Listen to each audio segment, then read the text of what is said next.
Сегодня у нас первый спикер — это Егор Бугаенко.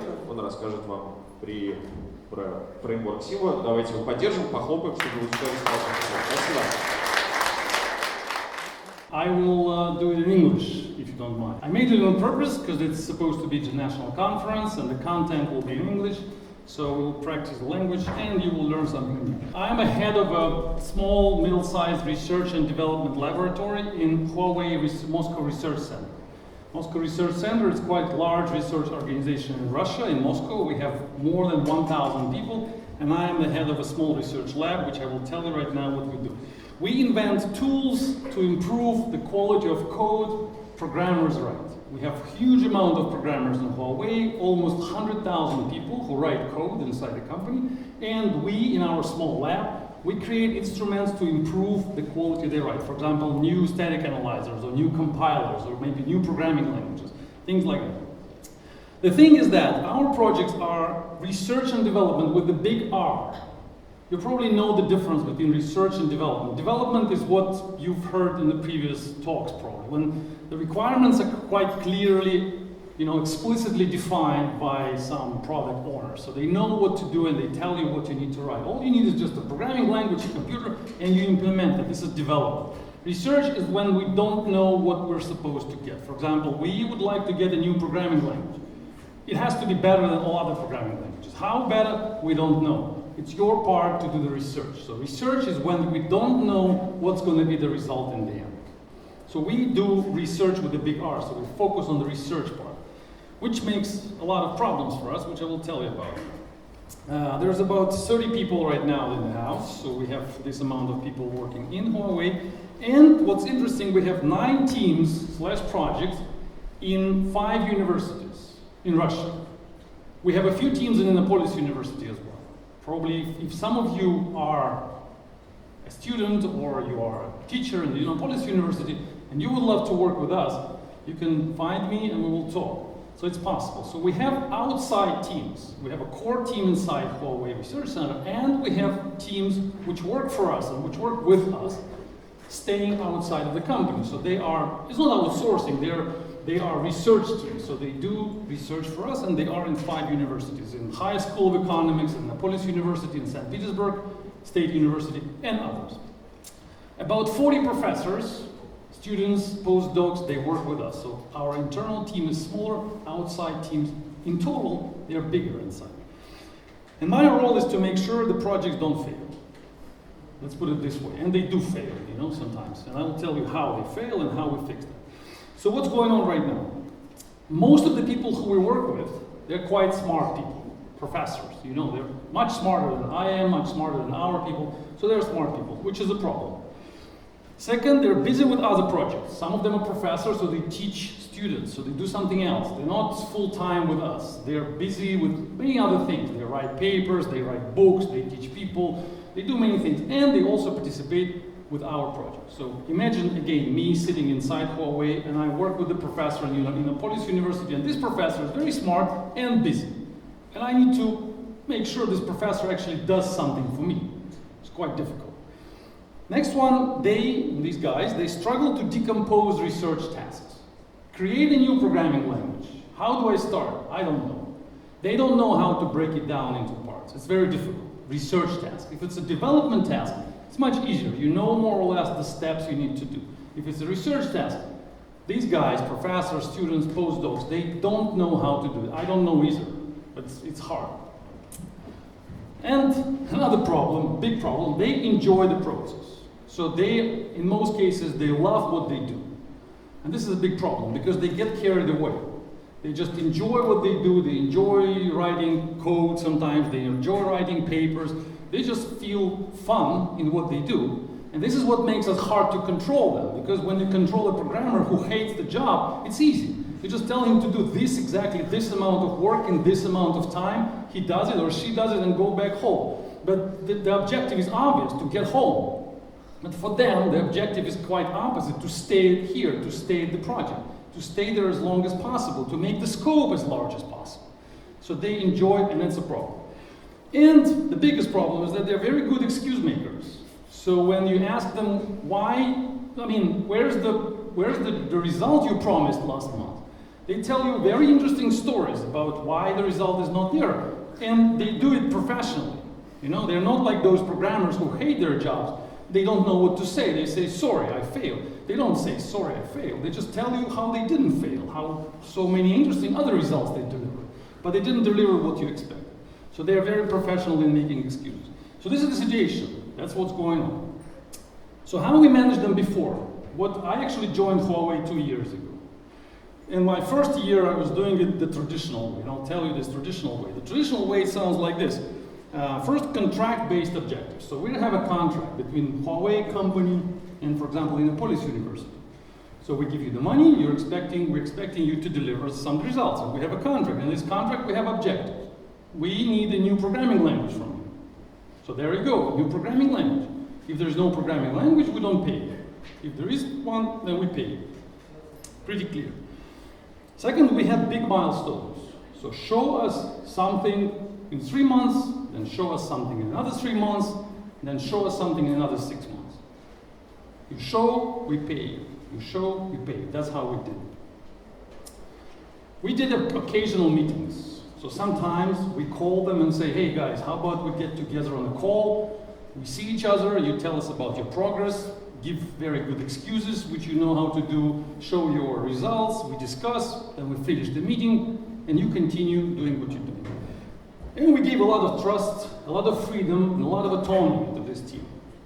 So the team is outside of our company, they do what they do autonomously, they have a lot of freedom, we trust them completely, and in the end, we fail actually. So how we fail? First, we had from them, I'm not giving names right now, it was not the story of Innopolis University. Innopolis University was a successful story. So I'm telling you a story about another team which was less successful. So what we've got from them, from a few teams which were less successful, a lot of reporting documentation. So, you know, there is no programming language, but look at the report. We have 100 pages for you, which explains everything about how new programming language is important for the industry, and how other people do programming languages, and how, you know, Java is better than C++. But in the end, where is the programming language we're expecting from you? It's actually not there, but the documentation is there. So we got something which we didn't actually need. We actually lacked practical results. So they were not delivering us practical results as much as we expected. We had missed deliveries, so very often there was a deadline, and the deadline was not met, only excuses were made. And disappointment. So basically, bottom line, we were quite disappointed with this autonomous mode of work, with this freedom, trust, and everything. So we understood, me and my team, we realized that we need more control. We need to stay tightly connected with the team, which is outside of us. They don't go to our office, we don't see them every day, but we need more or less, tighter control. But at the same time, remember, they're professors, so they hate control. They even hate this word. If you tell them that we would like control you, it's going to be a problem. So you cannot tell a professor that, you know what, tomorrow you're going to report me every day, and I'm going to call you in the morning and ask you what you're doing. It's not going to happen. But some amount of control has to be established. So we designed this Simba framework. And we call it, it's a funny name, but there are 4 elements of this framework. First one, we have a plan, and I will tell you about this one by one. 4 elements, and then I will tell you the problems we've got, and pros and cons, and that will be it. Then we will be able to talk, to ask questions. First, it's the plan. I will show you how our plan looks, which may surprise you, because it looks quite straightforward. Second, we have Monday reports. Also, I will explain you how they work. Then I will show you so-called status calls, which we do, and we have demo sessions, demos. So 4 elements, 4 components of how we manage a team, which is outside of our office, which is outside of my control, which I cannot tell them what to do. I don't check them in when they join the office. I don't know how they spend their day, and they're very smart and good excuse makers. So, 4 elements. Element number 1, the plan. The plan looks like this. And actually, this is a funny picture which we use for, this Simba tiger or whatever. So the plan, when we build a plan, we make a document. Usually it's a Google document, Google Doc, which is shared among everybody, which consists of, just an example, which consists of artifacts. So we plan based on artifacts. which is quite contradicting idea for most people who are in the research area. They will tell you, most of them will tell you that we don't know what's going to be the artifact, we know what we will do. Tomorrow we will be in the office thinking. The next day we will be in the office brainstorming. The next day we will be in the office, writing code. And then the week is over, that's it, that was the work. But we try to turn it upside down and make the plan based on artifacts. So we list the tangible, visible things which are supposed to be created. A module in the source code, some scientific paper which you write, some technical report, some data set you collect, some amount of analysis you produce, but something which you can deliver to me, and I will look at it and I will say, yes, it's been delivered. So this is it's very difficult in the beginning when the team is just starting working with you. It's very difficult for everybody to think in terms of artifacts instead of activities. So for example, here we have data set with 500 files. And then for each artifact, we assign two people. One person is responsible person, another one is reviewer, which is also quite difficult for research community to admit the fact that there has to be one responsible person per artifact. They used to the agile idea. We all are responsible for everything. So it means nobody is responsible for anything. So they just say, no, don't assign me because we all do it together. It's a team activity, it's a team effort. I cannot do the data set myself. Look, here it's Anna and Jeff. So Anna is the responsible person, Jeff is the reviewer. So Anna will say, I'm not doing it myself, everybody will help me. I cannot do this data set collection myself. But we say, no, you, Anna, is the person who we blame, no matter how much you hate this word, but who we blame if there will be no data set. And Anna, it becomes like a micro project for Anna. It's like her own project, her own domain. So she's responsible for delivering that. And that happens for each artifact. So each time we assign the micro deliverable, we say, okay, it's yours. And usually they just volunteer. They say, okay, it's going to be mine. And then we know who to ask. What's the status? What's going on? Why it's not delivered? And then we assign the reviewer. So we say, look, when you are responsible for the artifact, for the data set, don't bring it to me, like a leader or the project manager. Bring it to to Jeff. And these two people, one person delivers to another person. So they have to check each other. The second person checks the first one. And then when the second person says, yes, I've checked that, I've seen that data set, it looks okay, then we close this task and we say, okay, now it seems to be delivered. So Anna is not delivering to the whole team, she's delivering to Jeff. And Jeff says yes or no. And then we say, put the deadline for the artifact. For example, here it's the 3rd of September, the first one, September the 3rd. So we don't push in this case, usually we just ask Anna, what do you think, when it's going to be delivered? And usually she says, Anna is just a fictional character here, but usually Anna says, okay, it's the 3rd of September. We don't push. Because usually they just fail. No matter how pessimistic they are with their milestones, with their promises, they fail anyway. So no need to push them and say, no, 3rd of September is too late. Do it earlier. Accept the 3rd of September. She will fail anyway. That's my experience. So it's better to ask them what's the estimate. They give the estimate, accept it, and then keep bugging them with the questions. I'll show you how we bug people, how we annoy them with the questions. And then the final status is the status of completion, which usually the responsible person gives us when we ask. And we ask it on the status call. I'll show you in a second. So usually our plan has, for large projects which are like $500,000 projects for a year, the plan, it's our rule, has to fit in one page. So it has to be one page, no more. $500,000 project, 1 year long, a team of 10 people. One page, that's the rule. We tried to not to do that, we tried to make it longer, but that's just that's a good idea to fit it into one page. So we open it up, we see the full scope is just in one look at it. I just look at it and say, okay, I see the full scope of the entire project. If you have more deliverables than that, then probably you need to rethink how you decompose your scope and decompose it differently. That's first. And we share this plan with everybody. Every single person in the team has access to this Google Docs. They all see what's going on. They see their names, and they know what's expected. The second element is called Monday reports. This is how it looks. There's a team coordinator in each project. We call it team coordinator. It's not a project manager because we don't do proper project management. It's not a team lead or technical lead because usually it's not the most technically competent person in the team. It's just a team coordinator. Usually it's just the the most organized, the most disciplined person. So this team coordinator every Monday sends a report by email to everybody who is involved, including me, including them, including everybody. There are many people in the address line. They send the team a monthly report summarizing the results of the last week, making the plan or promises for the next week, and listing the risks. So there are 3 sections in the report. The section number 1, what we've managed to achieve during the last week. The second section says what we're planning to achieve in the next week, in this week which is starting. And then the section number 3 is what are the risks which may happen, which will ruin the project, which may ruin the project. And I can tell you how many problems, I cannot tell you how many problems people have with doing these reports. So the key problem, I will mention it again later, is that they cannot really, it's very hard for people to summarize achievements instead of activities.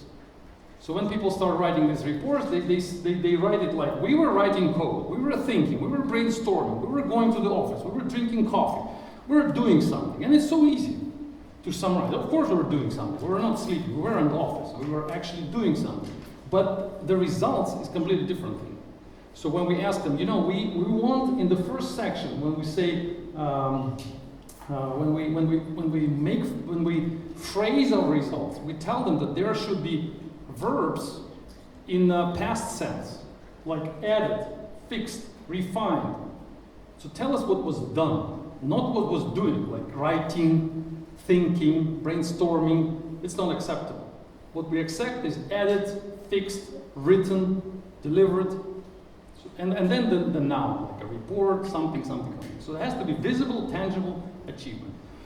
That, I think, that's what I feel, even the way we structure the text disciplines the team a lot. And I actually recommend you to use this, even if you don't work with the research projects, with professors and all that, even if you just do traditional enterprise development or just development, asking your team to do this every Monday, your team leader, or even each programmer, because in-house, when we have these 30 people I told you about, we ask them, all of them, to write these monthly reports to their team leaders. And I do the same to my manager, like a summary of what was done over the week. It very much disciplines you. It helps you to focus on achievements instead of process. So you know that there will be Monday in a few days, and you will have to say something what you've done. And it will be not possible to say, I was traveling over the world. I will say, I've done a presentation at the Merge conference. That was my achievement on on this week. Or I wrote this amount of lines of code. This is the link, look at it. My lines of code stay here in the GitHub repository or whatever. So I will have to report achievement. And because I'm thinking like this about the Monday which is coming, I will make more progress and I will be more constructive, I will be more effective in my work. I believe so. And then the section for the planning, we ask them to structure the text starting with 2. 2 publish, 2 review, 2. So to do something. And then very difficult section, it's called risks, where people have to structure what may go wrong. And here it's we ask them to structure. I'm not sure how much you know about risk management, which I strongly recommend you to learn about risk management. It's like a separate area of science inside project management. But here the bottom line is that we ask them to formulate risks in the format risk cause, risk, effect. Probably you've heard about this. Whoever heard about this? Cause, risk, effect. 1, 2, 3. It's a project management section, so you all have to know about this. So cause, risk, effect means that when you formulate the problem, risk is something which may happen. Let's start from that. It's not something which happened already. It's something which may happen. So you cannot say, there is no electricity in the office. It's a problem, it's not a risk. But you can say, there could be no electricity next week. That's a risk. So it's a different thing. So here we ask them to report risks. And in this example, it says the server is weak. We may fail to deliver the data set. The report milestone will be missed. So there are 3 components in this sentence. The first one states effect. It's called cause. The fact is the server is weak. So we have a small server. It's a situation, it's a fact. Then we say the risk, what may happen. We phrase it with the word may. We may fail the delivery of the data set. The server is slow. The server is small, weak. The risk, we may fail to deliver. And final part is the effect. I mean, who cares? We need to say who cares. We say report milestone will be missed. So on the left, on the first part, we say is. The server is weak. It's a present tense. Then we say we may fail. And the last part, report will be missed. It's a future tense. So every time you write a risk, I suggest you to use this format. 3-part: cause, risk, effect. That's how we ask our partners to do it the same way. And it's also quite difficult for them to think this way because they're not used to that. And we tell them that risk section, and I tell you this as well, is actually a lifesaver for you. The more risks you report to your management in your reports, the more protection you get for yourself. I mean, I told you about the problems. You knew about the weak server. I told you that the server is small. I told you that the report could be delivered, could not be delivered. So it's not my fault anymore if I don't deliver it. But if you didn't tell us, the management will come to you and you will say, you know, the server was quite small, so that's why I didn't deliver. Why didn't you tell us? Maybe you're lying, maybe it was not the server. So the more risk you identify, the more you open, the more protection you get from your management, I mean for yourself, from future problems. So people who don't report risk, and most people don't, when you ask them, when the new team joins us and we tell them, please report risks, usually they call me personally and say, are you sure that we should put it in the report? Are you sure? Maybe I just text you this somehow, in private. I mean, I don't want to make it public that the server is slow. There are problems there. How about I make it? No, I say no. Make it open. Make it public, so we all know about this. It's good for you, first of all. But people tend to think about risks like something scary. So this is Monday report, and we send it to everybody. Of course, it goes to the big boss. In this case, it could be me or somebody who is in charge of the control. And then the subject is usually we put the week number. We use calendar week number, which is quite convenient. Like week 13, today is, who knows what's the week number for this week? It's probably like 40 something, 50 something, 40 maybe like 42 or something. So there are always 53 weeks in each year, 53. 1 to 53. So it's quite convenient when you send an email in the report to say, this is the report for week 13. We immediately understand what's the date of this week because you can look at the calendar, you will know what was that week. So this is the second part, Monday report, which very much discipline everybody. Weekly call. Weekly call is something which Weekly call is something which we do every week. So we just say, how about we sit together in Zoom, spend 30 minutes every week, everybody, all people in the team, me, you, there are usually like 10 people, 15 people on the call in Zoom, and what we do in this call, we try to see each other, to see how we feel, how we think about the project, and we ask ourselves these questions. You don't need to read them all, but in general, quickly, it's like the main question is, we look at the plan. That's what's important. So we open our Google Docs and we see this one page. Remember, we have Google Docs, one page. We see all the deliverables and we ask ourselves, is it everything we need? We have 12 deliverables right now, 12 artifacts. Is it enough? Imagine we're just starting now, but if we complete all of them in 1 year, will it mean that the project is successful? Yes, no, and usually we say, no, we forgot something. How about we add this artifact, or maybe delete that one? So we basically, every week, we restructure the plan. We open the Google Docs, everybody just jumps with ideas and say, maybe yes, maybe no, we remove something, we add something. So we work with the plan every week, quickly, half an hour maximum. We also talk to the owners, to responsible people, who's responsible for these artifacts. We ask them quickly, okay, what's the status?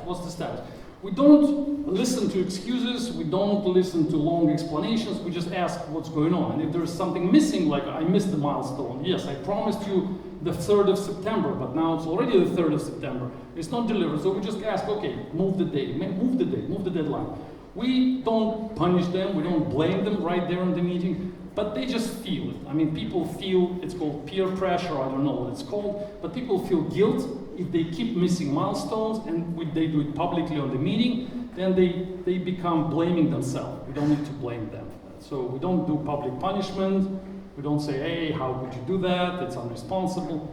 Don't do that. It just happens automatically. And of course, we look at the risks. So we think, okay, what problems we may, what we didn't anticipate, what we may anticipate in the future. So we discuss the risks. It's quite productive meetings. Without that meetings, we would not have success. That's for sure. So one part is plan, another part is monthly reports, and the third part important is the status calls, which we do in Zoom. And the final part is demos. That's the most interesting part. Number 4, this is where we actually talk business. This is where actually we talk technical things. And technical things mean that we say, okay, at one point of time, and usually we try to do it maybe not every week, but every second week. We don't ask, we allow anyone from the team pick the artifact they work with and make a presentation about it. For example, I'm the responsible person, I'm Anna, I'm working with the data set, I'm collecting the data set. I want to tell you, everybody, like how it's going, I mean, what's interesting in there. I want to show you my data set, I want to show you what's in there, how much data I put there. So I want to really, show off myself, demonstrate my results, and listen to your opinion. I don't do it by email, I don't do it on the status call. We allocate the full hour for that and allow one person to make a local presentation. So it's like a presentation on the conference. So during the project, we will allow project participants to make presentations as if they would be at a really normal conference. So they make slides, they open up, they say, hello everybody, I would like to present you the data set I was working with, I was solving this problem, this is how I solved it, this is who participated, this is how much result we have, so on and so on and so forth. So it's like a normal presentation. And we do recording of this meeting and we publish them on YouTube in our private playlist. So when the project is over in a year or half a year, then we have a playlist of multiple demo sessions, which are like conference presentations. It helps people to train their skills in making presentations. It helps us to understand technical problems better, to suggest solutions, and so on and so forth. It really helps, these demo sessions. Instead of discussion. So this session is more like presentation. So in this 1 hour, they usually talk for at least half an hour, and then we start discussing. So it's a really goes full presentation first, and then questions. So I'm finishing. This is my final step. So it is, now I'll show you 4 problems which we see, and then I'm done. So it is hard, what I told you, what is hard for everybody. First, what is hard is to decompose research activities. I told you that in the beginning. So how to build this list of artifacts, it's super hard. This is problem number 1. How do you decompose your larger work into elements? The second problem is, it's difficult, I already said it, it's difficult to report results instead of actions. And we keep telling them, no actions. We don't care what you've done, what you were doing, sorry. We don't care what you were doing, we only care about what you've done. So don't report, I was analyzing the code. I was thinking about the future idea. I was developing coding and so on and so forth. Tell us the result. And it's so hard for people. Try it with your team, you will see. It's hard to stop making excuses at meeting. People love to feel guilt. That's what I think. So when you ask them, when they present something technical, and you ask them why it works this way, they immediately feel that I'm blaming them for this decision. I don't know why it happens. Maybe it's a topic for a separate discussion. But people usually, quickly jump into excuse making. They start explaining, I'm sorry, I did it because of this and this. And I'm saying, no, don't be sorry. Just explain why you did it. Just explain the situation. But people in these meetings, I see it very often, they love to make excuses. I don't know why. And the final, people are scared to talk about risks openly. I told you about this already. Again, people love to hide them. They feel bad when they say that there's something could go wrong. They feel ashamed of that. I don't know. But this is what I see, what is difficult in this framework. But aside of that, everything works just fine. We tested it on 9 projects, over, I don't know, maybe $2 million already. A number of universities, teams, professors, students, works quite well. I suggest you try it as well. That's it. Your questions?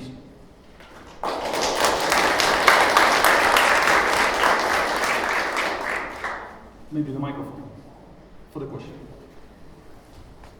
You can do it in Russian and English. Yeah, and don't forget to follow me if you like. Thanks for speech. I have a small question. What do you think about time gaps between artifacts, period artifacts? Time gaps, meaning we deliver one and then we deliver another, or? I have a call after the Monday report.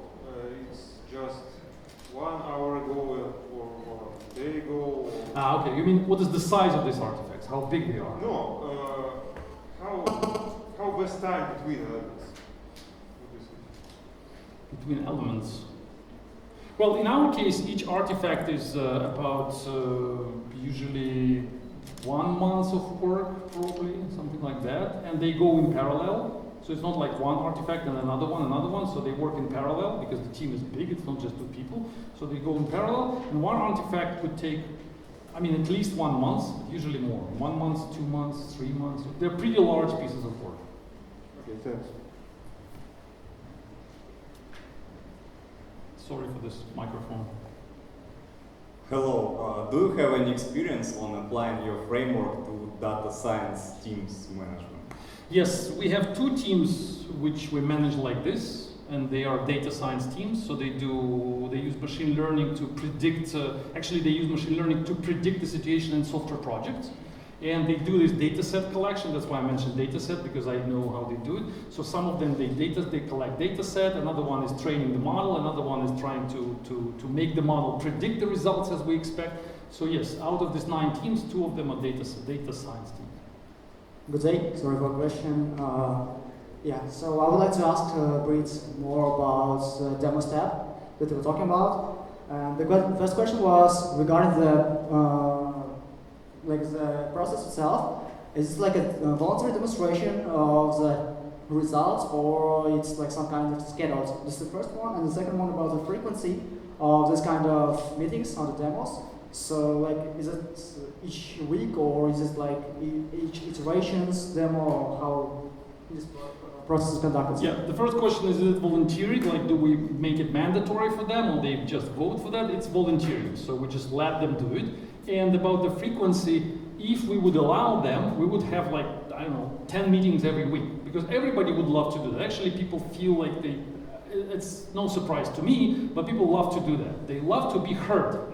So if you are the member of the team, there are 10 other people in the team, you're working with one artifact, not so many people pay attention to what you do, you're quite an isolated piece of work. I mean, some people help you, so you want to be heard. And when you schedule this meeting, then I will join, my friends from Huawei will join, some other people will join. So there will be like 20 people in the call room, in the Zoom room, will all listen to you, and you will be the key person of the presentation. It's like a micro conference for you. So they love to have that, but we don't have so much time. So we put them in the pipeline and we say, okay, 1, maybe 2 presentations a week. But remember, I have 9 projects right now, so you can do the math, right? So you can imagine. Yeah, this is exactly what I was talking about. Like, it will become a mess if the several people will be presenting during those demos. And how do you deal with the scheduling time, and how do you deal with the deadlines for the presentations? We just say we don't have time. I mean, it's just, we look at the priorities. So if you made a presentation 2 weeks ago and you want to do it again, then we probably tell you to wait because there are other people. So So the presentation controlled by... A decision made by us, yeah, by the Huawei side, yeah. Thanks for your answers. Можно я? Yeah. Олеся, добрый день. Скажите, вот на предыдущем слайде 4-й пункт был про ошибки, да? Про риски открыто. Но часто риски это... Правильно я понимаю, что людям тяжело говорить о собственных ошибках, да? И как вы... Это значит, что чтобы люди открыто о них говорили, то нужно создать такую атмосферу, что люди чувствуют, что у них есть право на ошибку. Правильно? Как вы добиваетесь такой атмосферы?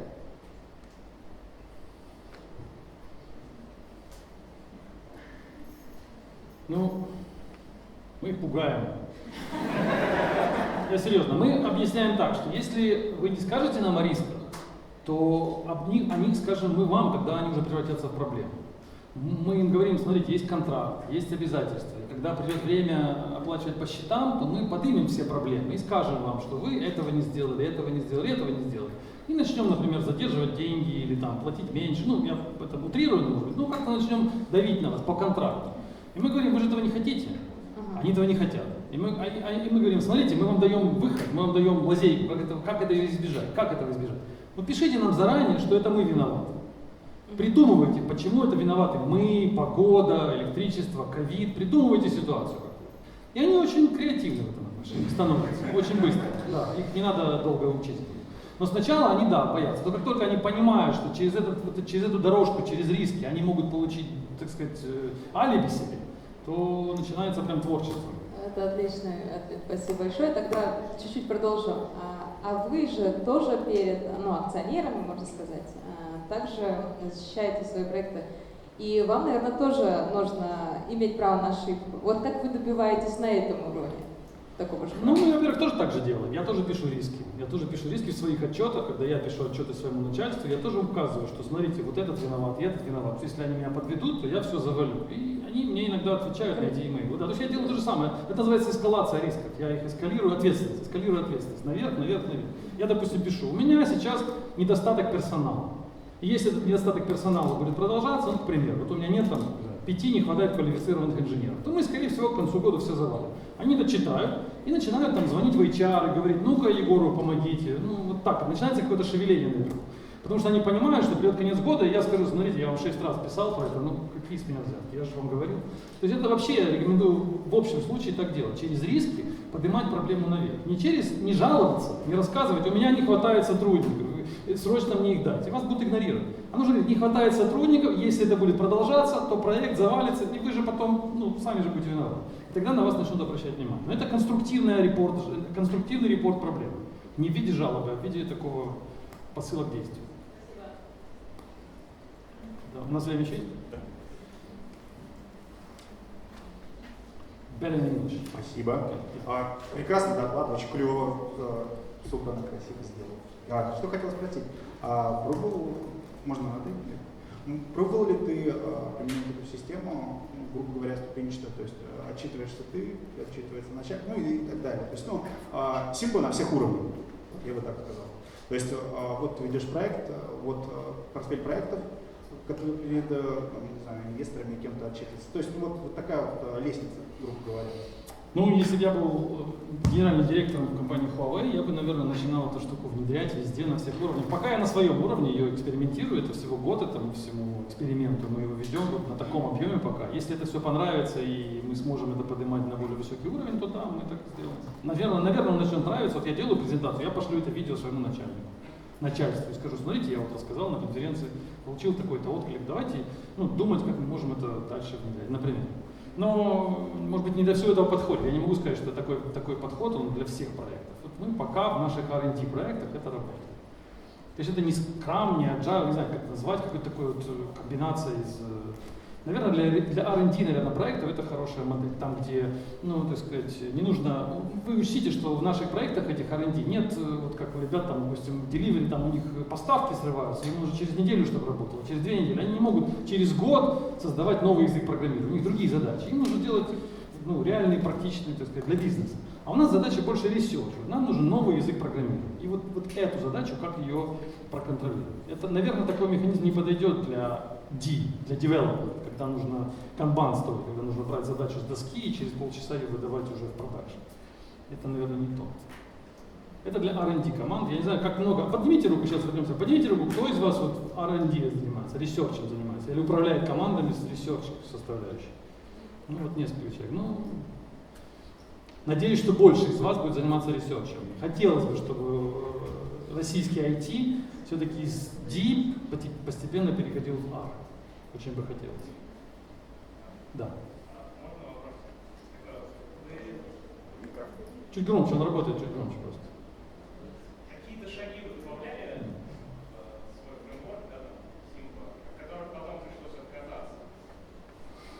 хороший вопрос, да. Что мы добавляли? Да, у нас был такой компонент, от которого мы ушли.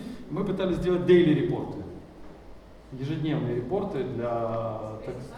с какой-то, ну, какой-то daily репортинг, что короткий. Мы просили писать очень короткие daily репорты, буквально там один абзац, просто в конце дня просуммируй, чем занимался. Это вызывает бурю негодования, и мы чуть ли не дошли до того, что уже чуть ли не до Твиттера, то есть, чтобы да, то есть, и поэтому убрали. Это вот такой интенсивный репортинг, это, наверное, плохо. А вот weekly репорт, он никого не напрягает. Вот это был такой элемент, который, от чего мы ушли. Да. Они, наверное, хорошо в ситуации боевых действий, в ситуации такой жесткого, интенсивного девелопмента, наверное, daily репорты нужны, особенно в ситуации удаленной разработки. Я считаю, что daily репорты это хорошо, когда у вас команда далеко, камеры все выключены, и люди стремятся не работать, а не работать. И тогда, наверное, daily репорты их немножко стимулируют, потому что надо что-то написать так или иначе, и писать там ерунду не получится, все-таки его кто-то читает. Поэтому daily репорты немножко такая дисциплинарная мера, она скорее кнут, чем пряник, но мне кажется, он нужен в ситуации, когда вам нужно подхлестнуть, подстегнуть команду к такому ударной разработке. Но в нормальных условиях это, наверное, не нужно. Можно вам продолжить вопрос про daily report? Вы сейчас просто сказали, что он у вас в формате писать. Да. Я чаще сталкивалась в формате разговаривать. Почему вы изначально выбрали формат «давайте сделаем в письменной форме»? То есть про Вики как раз непонятно, что письменный. Это, конечно, саморефлексия, что произошло. Почему вы daily сделали письменный?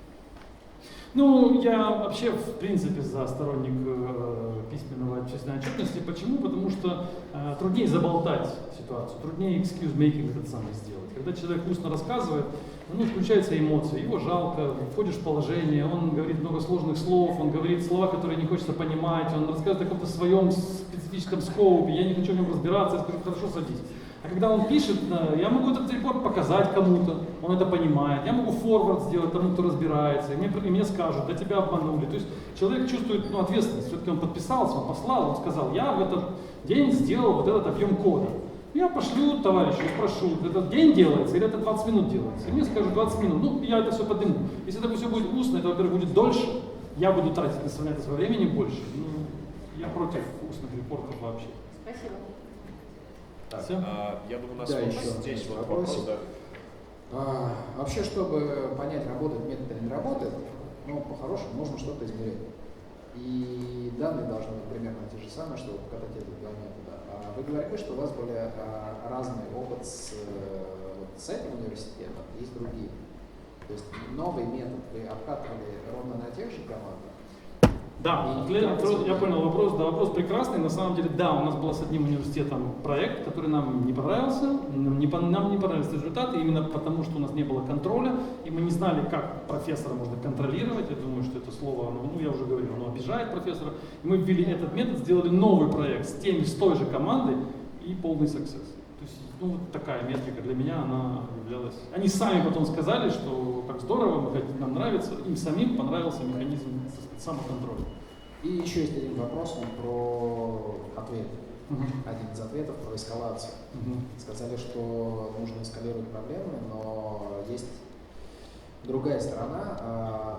Тот, кто выше, может сказать, зачем я тебе плачу, если ты все проблемы закидываешь мне. Есть такая ситуация. Очень, на самом деле, наверное, надо закончить на этой ноте. На самом деле, мало менеджеров, которые готовы читать риски, которые им присылают. К сожалению, действительно, менеджмент не подготовлен к этому. И пугать его, и заниматься обучением своего менеджера риск-менеджменту – это достаточно опасная штука. Я был однажды в ситуации, когда работал в Европе, в компании, и я такой был тогда очень полон энергии и составил риск-лист своему начальнику. То есть сделал документ в Excel и написал все риски, которые могут случиться. И это может, и это, там было штук их 20. Самые страшные риски, там все предвидел, рассказал и послал ему. Он меня вызвал в кабинет и говорит, пожалуйста, никому это больше не показывай.